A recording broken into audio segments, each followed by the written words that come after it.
Hi everyone, welcome to Magnet brains Hindi medium, जहाँ पे आपको मिलती है बिल्कुल ही free and quality education. This is your English educator Palak Rakhiyani and इस सेशन में हम बात करेंगे class 10th English Bihar board का जो चैप्टर 3 है द बेट की एक्सरसाइजेस। प्रीवियस वीडियो में हम ऑलरेडी इस पूरे लेसन का एक्सप्लेनेशन देख चुके हैं डिटेल में, जो कि काफ़ी इंटरेस्टिंग रहा है। सो अगर आपने वो मिस कर दिया हो, चिंता की बात नहीं है, प्लेलिस्ट में सभी लिंक्स दी गई हैं, आप सारे वीडियोस वहाँ से देख सकते हैं। And before we move on, let me also tell you कि मैग्नेट ब्रेन्स हिंदी मीडियम पे आपको मिलती हैं 8 से लेकर 12th क्लास तक के सभी सब्जेक्ट्स के डिटेल नोट्स, जो कि आपकी बहुत ही ज़्यादा मदद करेंगे साल भर एंड ड्यूरिंग योर एग्जाम्स। सो उसकी भी लिंक डिस्क्रिप्शन में दी गई है, वहीं से आप इन्हें परचेज कर सकते हैं। Let's begin with the exercises. Now exercises basically आपकी बुक में ही दी गई हैं। अब ये जो रीडर बुक है पैनोरामा पार्ट 2 रीडर, तो इसमें से कैसे क्वेश्चन आते हैं, they give you question on the whole and sole idea, like in between से ज़्यादा क्वेश्चन इसमें आपसे समरी पूछी जाती है maximum of the time. So इसमें आपको क्या करना है, लेसन को अच्छे से समझना है। Now I know very lengthy lessons are there, so don't worry यार, एक्सप्लेनेशन दिया है, बहुत ही इंटरेस्टिंग है। So before we begin with this, let me quickly फटाफट से जो अपन ना एक बार रिकॉल कर लेते हैं चैप्टर की छोटी सी जो है समरी है, उसे जल्दी से रिकॉल कर लेते हैं, ठीक है, क्योंकि ये थोड़ा बड़ा लेसन था। तो हमें पता है दो कौन हमारे जो है मेन हीरोज रहे हैं इस लेसन के। तो एक है बैंकर, नहीं बैंकर को ढकना नहीं है भाई, चलो, एक है बैंकर और एक है लॉयर, ठीक है। तो ये जो है एक पार्टी में बैठ कर लेते हैं, जिसमें जो है एग्रीमेंट बनाते हैं कि 15 साल इम्प्रिजनमेंट में रहेगा कौन, लॉयर।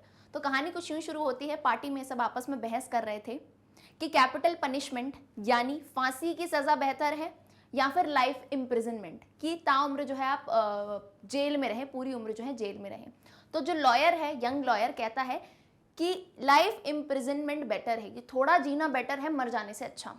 तो बैंकर कहता है नहीं, बहसबाजी होती है, तो आपस में दोनों एक बेट कर लेते हैं, शर्त लगा लेते हैं कि भाई अगर लॉयर जो है 15 साल जेल में रहेगा या इम्प्रिजनमेंट में रहेगा, तो ये जो बैंकर है उसे 2 मिलियन रूबल्स देगा। 2 मिलियन रूबल्स बेसिकली जो है रशिया की करेंसी है, लाइक मॉनेटरी यूनिट है, जैसे अपनी रुपीस होती है उनके रूबल्स हैं। तो मान लो अराउंड 25 लाख रुपए उसे देगा, जो कि बहुत बड़ा अमाउंट था तब के टाइम में, ठीक है। तो दोनों मान जाते हैं, कहानी शुरू होती है। अब ये जो है पहले ईयर में बताते हैं कि वो कैसे रहता है, पियानो बजाता है लॉयर। सेकेंड ईयर में सिर्फ कुछ क्लासिक्स पढ़ता है। 5th ईयर में आते आते वो थोड़ी वाइन पीने लगता है। इस टाइम तक वो बहुत ही परेशान है, खा रहा है, सो रहा है, पी रहा है, और बिल्कुल ही जो है ना अजीब सी ही लाइफ जी रहा है, वो बिल्कुल किताबें नहीं पढ़ रहा है। But after that 6th year में आके, 6th ईयर के हाफ में आके, अब वो चालू करता है किताबें पढ़ना। और जो 4 साल लगातार उसने 600 वॉल्यूम्स कंप्लीट करी, different philosophy books, then he read natural sciences, literature, holy books, मतलब इतनी सारी जो सेंचुरीज से लोगों ने किताबें लिखी हैं वो सब उसके अब दिमाग में है। He was very clever, very wise, बहुत ही ज़्यादा दिमाग यानी बुद्धिमान हो गया था वो। एंड इतने टाइम में पढ़ पढ़ के उसे ये समझ आया कि these materialist things give you nothing. उसे ये समझ आ गया कि पैसा कुछ नहीं है। आप कितने भी अमीर हो, आप कितने भी प्रसिद्ध हो, कितने भी सुंदर हो, कितने ही आपने लाइफ को इम्पैक्ट किया हो लोगों की, nothing, death will take you off. So he actually understood कि रियल पर्पस क्या है लाइफ का। ह्यूमैनिटेरियन बने रहो, ह्यूमैनिटी रखो, अपनी आत्मा को, सोल को पहचानो, स्पिरिचुअलिटी में जाओ। तो वो उसने समझ लिया। एंड देन अब ये जो बैंकर है, वो बैंकर कैसा था, बैंकर सोचता है कि अब तो है इसने लाइफ काट ली, तो मुझे जो है इसको पैसे देने पड़ेंगे। तो बैंकर संसारी जीव था, यानी वर्ल्डली लाइफ में ज़्यादा था वो। तो वो सोचता है मैं इसको मार डालता हूँ तो मुझे पैसे नहीं देने पड़ेंगे, क्योंकि अब जो है बैंकर इतना अमीर नहीं रहा। तो जैसे ही वो उसे मारने जाता है, उसे नोट मिलता है, और उस नोट में कहता है कि एग्रीमेंट से मैं 5 मिनट पहले चला जाऊंगा। एग्रीमेंट ये हुआ था ना कि मैं 15 साल रहूंगा, अगर 2 मिनट पहले भी गया तो तुम्हें पैसे नहीं देने, तो मैं 5 मिनट पहले चला जाऊंगा, ताकि जो है मैं ये बेट हार जाऊं और तुम अपने पैसे नहीं दो। मतलब वो इतना वाइस हो गया था, उसने अपना ब्रेन इतना डेवलप कर लिया था, वो स्पिरिचुअलिटी में आ गया था, तो उसने ये डिसीजन लिया। एंड इस तरह से जो है बैंकर खुद को बहुत ही हेट करने लगता है कि मैं कितना खराब इंसान हूँ, और ये तो है जो बिल्कुल ही बहुत ज़्यादा बुद्धिमान हो गया है। सो इसमें ये बताया है कि रियल पर्पस लाइफ का क्या है, समरी में समझाया है, डिटेल एक्सप्लेनेशन आपको एक्सप्लेनेशन वीडियो में मिलेगा। क्लियर है? अब आ जाओ फटाफट से एक्सरसाइज पे। What were the terms and conditions of the bet, do you think them proper. अब आपको एक क्वेश्चन में अगर 2 क्वेश्चंस पूछे हो तो दोनों के आंसर देने हैं। तो पहला यह है टर्म्स एंड कंडीशन, टीएनसी क्या रखी थी इनकी शर्त की। So the terms and conditions were that the lawyer had to remain confined in a cell for 15 years. The cell was within the house of the banker.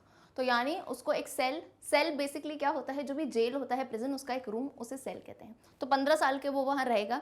अब jail में तो नहीं भेज सकते थे, तो जो बैंकर था, बैंकर के ही घर में एक गार्डन विंग था जहाँ पे एक रूम था, तो वहीं पे उसको रखा गया था. ड्यूरिंग हिज कन्फाइनमेंट यानी किसी एक छोटी जगह पे जब आप रह रहे हो, है ना, तो during his confinement the banker had to supply the necessary requisites to the lawyer. यानी कन्फाइनमेंट में उसको ज़रूरी चीज़ें ज़रूर देंगे, जैसे फूड देंगे, खाना, वाइन, बुक्स, कोई म्यूजिकल इंस्ट्रूमेंट ले सकता है वो अपने साथ, है ना. And if the lawyer successfully remain within the confinement the banker had to pay 2 million roubles at stake. और अगर सक्सेसफुली लॉयर 15 साल रहता है तो बैंकर उसको जो है 2 मिलियन रूबल्स देगा. ठीक है, तो ये थे TNC. Do we think them proper का मतलब है कि क्या उन्होंने ये चीज़ सही करी है बैठ करके. So I don't think them as proper. तो यह आंसर आप अपने ओपिनियन में दे सकते हो, जैसे यहाँ मैंने अपना ओपिनियन दिया है. I don't think them as proper because when longings and rigidity of opinions often give bad results. यानी अगर आप अपने अभिप्राय पे रहोगे, अभिप्राय बांध लोगे, आप अपने डिसीजन से मुकरोगे नहीं, अपने ओपिनियन पे बिल्कुल ही खड़े रहोगे, रिजिड रहोगे, तब जो है किसी को कोई फ़ायदा नहीं होता है. इसका मतलब ये नहीं है स्टैंड मत लो, लेकिन इसका मतलब ये है कि आप फ्लेक्सिबिलिटी रखो, एडजस्टमेंट रखो लाइफ में, है ना. अगर आप खुद एडजस्ट होगे तभी आप आगे बढ़ पाओगे. बहुत ही ज़्यादा क्रांतिकारी बनने से कुछ होता नहीं है, ऑनेस्टली मैं बात बता दूं. अगर आपको लाइफ में पीसफुली चलना है तो मेक एडजस्टमेंट, आप खुद में हैप्पी रह सकते हो. बहुत ज़्यादा स्ट्रॉन्ग ओपिनियन नहीं होनी चाहिए, जैसे इन दोनों के थे, दोनों अपनी बात नहीं मान रहे, दोनों ने शर्त लगा ली. Ultimately the involve parties get nothing but remorse. Pleasure of gain and pleasure of loss both are futile if real wisdom is perceive. यानी किसी चीज़ को पाने का सुख या किसी चीज़ को खोने का, दोनों ही फ्यूटाइल हैं, किसी काम के नहीं हैं भाई, अगर आप सच्ची समझ रखोगे. समझ बहुत बड़ी चीज़ होती है इस दुनिया में, जो कि एक, मैं कहती हूँ, बुद्धि से भी नहीं आती है. बुद्धि तो उल्टा सीधा सोचती है. एक समझ जो है ना आपका कॉन्शियस, अंतरात्मा से, दैट इज डिफरेंट. तो अगर आप वो समझ गए ना तो then it's nothing, life is nothing. आपको कोई भी चीज़ का प्लेजर गेन, आपके पास कुछ बढ़ रहा है, पैसा कम हो रहा है, उससे आपको ज़्यादा फर्क नहीं पड़ेगा. चलो, number 2, why was the banker afraid of honouring the bet. अब जैसे 15 साल होने को आए, तो अब वो बैंकर जो है ऑनरिंग द बेट यानी शर्त के पैसे देने से डर क्यों रहा था वो. The lawyer was confined for a long period of 15 years. The banker was very rich, but his economic condition had become bleak by the 14th-15th year of lawyer's confinement. यानी पहले के टाइम तक तो रिच था, लेकिन 15 साल तक क्या हो गया कि उसकी कंडीशन बहुत ही ब्लीक हो गई, यानी बिल्कुल भी स्टेबल नहीं थी. 14-15 ईयर तक वो बहुत ही डेट्स में यानी कर्जों में चल रहा था. ठीक है, यानी बैंक्रप्सी जैसी उसकी हालत थी. So he was being afraid of honouring the bet and losing 2 million roubles. तो अब वो डर रहा था कि ये तो यार आदमी 15 साल तो ये तो बढ़िया जी लिया है ना, रह लिया कन्फाइनमेंट में, तो अब तो मुझे इसको पैसे देने पड़ेंगे. Question 3, what did the banker do to kill the lawyer. तो बैंकर प्लान बनाता है कि मैं लॉयर को मारूंगा, तो उसका प्लान क्या था, तो उसको थोड़ा डिटेल में अपन बताएंगे, एग्जैक्टली जो आपके लेसन में दिया है. The banker tapped on the window with his finger but the prisoner made no movement in the cell. तो वो उसके सेल में घुसता है, विंडो से टैप करता है, लेकिन प्रिजनर जो है अपनी जगह से नहीं हिला. प्रिजनर कौन, lawyer. Then the banker cautiously tore the seals from the door and put the key into the lock. The rusty lock gave a hoarse groan and the dog creaked. तो ये पूरी कहानी जैसे हमने डिस्कस की थी कि जंग लग गई थी ताले पे, दरवाज़ा खुलने में आवाज़ कर रहा था क्योंकि बहुत साल हो गए थे. The banker expected instantly to hear a cry of surprise and the sound of steps. 3 minutes passed and it was as quiet inside as it had been before. He made up his mind to enter. तो banker ने सोचा मैं जैसे ही दरवाज़ा खोलूंगा lawyer खुशी से बाहर आएगा कि मेरे को आज़ादी मिलने वाली है. लेकिन कुछ नहीं हुआ, 3 मिनट पास हो गए, शांति ही थी. तो बैंकर खुद ही अंदर जाता है. He thought that the prisoner as a devil who was asleep, dreaming the millions. He decided to throw the half-dead thing on the bed, smother him with a pillow, and he will be dead. But before this planning, he went on to read what the lawyer has written as a note kept on the table and was fast asleep. यानी अब मैं बता देती हूँ, explain कर देती हूँ कि वो जैसे गया तो उसको लग रहा था ये जो लॉयर है ये सो रहा होगा और बढ़िया से जो है सपने देख रहा होगा. कैसे सपने, कि मुझे जो है बहुत ज़्यादा मिलियन से रुपए मिलेंगे, ये बैंकर सोच रहा था, क्योंकि वो वर्ल्डली है भाई, उसको तो नहीं पता, तो उसे लगा कि वो खुश हो रहा है और सो रहा है. तो उसने जब उसकी बॉडी देखी तो वो बिल्कुल ही स्केलेटन जैसी हो गई थी, बहुत ही बीमार टाइप का, लग ही नहीं रहा था कि सिर्फ 40 साल का है ना, क्योंकि इतने टाइम वो अंदर था. तो इसने सोचा कि इसको मारना तो आसान होगा, इसको मैं हाफ डेड थिंग को, यानी आधा मरा तो ये वैसे ही लग रहा है, इसको मैं बिस्तर पे करूँगा, smother him with a pillow. Smother is a good word, तो इसे आप आंसर में ज़रूर यूज़ करना, जो कि आपके लेसन में दिया था। स्मॉदर यानी किसी के फेस को किसी चीज़ से कवर कर देना। तो अगर जैसे पिलो से कवर करेंगे तो वो सांस नहीं ले पाएगा, तो ऐसे करूँगा और मैं उसे मार डालूंगा। तो बैंकर ने सोचा कि उसके टेबल पे एक नोट रखा है, तो पहले मैं वो पढ़ लेता हूँ, है ना, कुछ लिखा है उससे। तो जब उसने वो पढ़ा तो यही पूरी बातें जो हमने डिस्कस करी थी वो लिख दी थी लॉयर ने कि भाई मुझे कुछ भी नहीं चाहिए, ना दौलत चाहिए ना शौहरत चाहिए, मैं खुद ही 5 मिनट पहले चला जाऊंगा, भग जाऊंगा, तो एग्रीमेंट में ब्रेक कर दूंगा और तुम्हें पैसे नहीं देने पड़ेंगे, क्योंकि अब मुझे पैसे की मोह माया नहीं है। ठीक। So understanding the whole thing, the conscience of the banker did not allow to do any misbehavior and he came back to his room. तो पूरी चीज़ समझ के यार उसके अंतरात्मा ने भी कहा बैंकर की कि तो बहुत ही गलत काम आया हूँ, उसको खुद में शर्म आने लगी और वो जो है कुछ भी बिना किए वापस आ गया। Coming to question 4. What did the banker do to know that the lawyer had escaped? Why did he weep to read the notes of the lawyer? तो बैंकर ने क्या किया जब उसको पता चला लॉयर एस्केप हो गया, मतलब वो अगले दिन गया था अपने सर्वेंट्स के साथ। So the banker instantly went with his servants to the wing and established the escape of the prisoner. To avoid unnecessary rumors, he took the paper from the table and on his return locked it in a safe. तो banker जो अपने servants के साथ गया, अगले दिन उसने देखा वो एस्केप हो गया और वो जो नोट लिख रखा था it was kind of a secret, तो वो नोट उसने उठाया ताकि कोई रूमर नहीं फैले, लोग उल्टी सीधी बातें ना करें, तो वो नोट उसने उठा के अपने जो है तिजोरी में रख दिया ताकि ये राज ही रहे, टॉप सीक्रेट, है ना। चलो, last night he went to see the innocence and greatness of the lawyer. तो ये सेकंड क्वेश्चन का आंसर है कि why did he weep to read the notes of the lawyer. तो जब वो लॉयर के नोट रीड कर रहा था तो वीप यानी ऐसे आंसू पोंछते हुए, मतलब रो क्यों रहा था।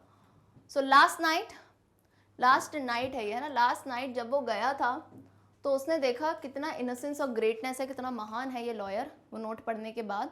सो ही किस the head of the strange man, उसके जो है उसने सर को उसने चूमा जो पड़ा हुआ था, बैठा हुआ था, मतलब वहाँ पे। बैंकर कंटिन्यू टू वीप और उसे पढ़ते पढ़ते रोना आ रहा था, realising his own blunder in life and the ultimate truth of life. तो उसे फिर रियलाइज हुआ कि कितने बड़ा ब्लंडर, कितनी बड़ी गलती करी है मैंने जीवन में, और जीवन का असली मतलब क्या है, पैसा धन दौलत नहीं है।